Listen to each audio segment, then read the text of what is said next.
Pandemic Perspective by Christina Baltais. Hi, my name's Christina Baltais, and I'm an artist from Toronto, Ontario. I live with a disease known as myalgic encephalomyelitis, and my personal experiences directly influence the art I create. I'm particularly interested in the intersection of art and advocacy, and using storytelling in my work. The collages I'll be sharing are about living with ME during the pandemic, and my feelings about COVID protocols being lifted.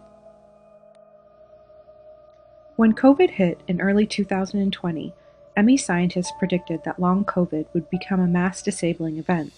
This was based on previous recorded infectious outbreaks. For those of us already housebound, it generated a lot of anxiety.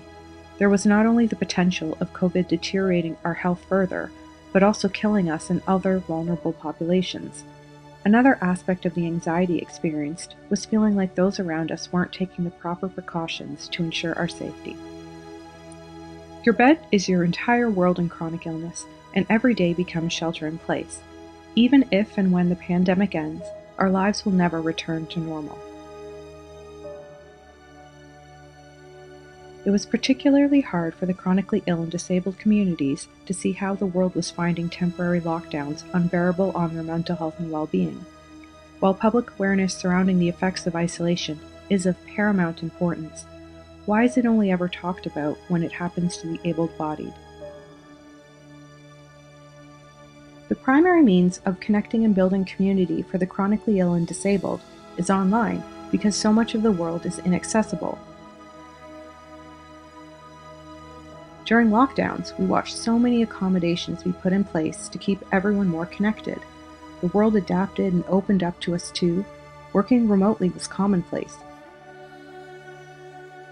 Church services and concert shows were being streamed, therapists could be accessed online, just to name a few.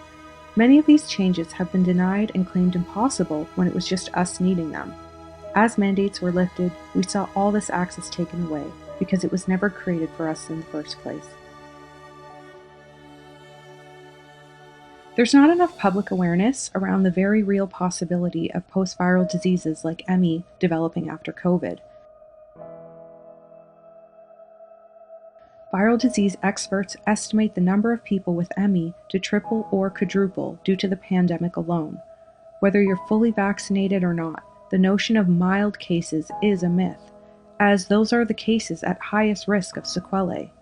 Research is revealing more and more that COVID is a vascular disease which has multi-system and multi-organ effects, which can occur silently over time. This type of damage is not simple or easy to treat. There is no fix or cure for long COVID or possible ME. 16 years ago, I contracted a virus that sent my body plummeting deep into a post-viral disease inferno, with no one or nothing stopping it. The land of post-viral disease, and more specifically ME, is sparse of scientific understanding and treatments, the likes of which you only discover when you find yourself there. When people minimize COVID with statements like, "It's just a flu," "I've had it and I'm totally fine now," or "We need to learn to live with this virus," it negates how serious long-term disability and post-viral disease can be.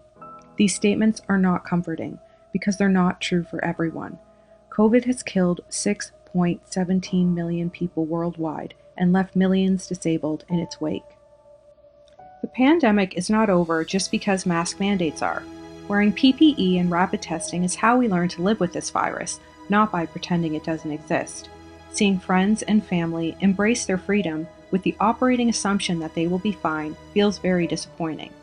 Making decisions from the mindset that nothing bad could ever happen to you is health privilege at its finest.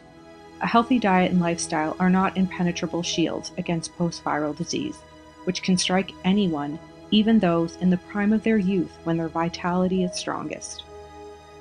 When lockdowns ended, so did the temporary sentiments of, "We're all in this together." The general public were only brief visitors to our housebound way of life, a much less constrained version when compared to ours because they're not sick.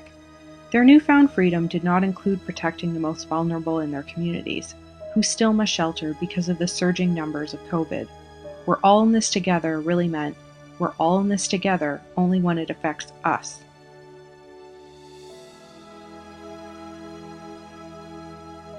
These are just the experiences of one chronically ill, disabled person throughout the pandemic.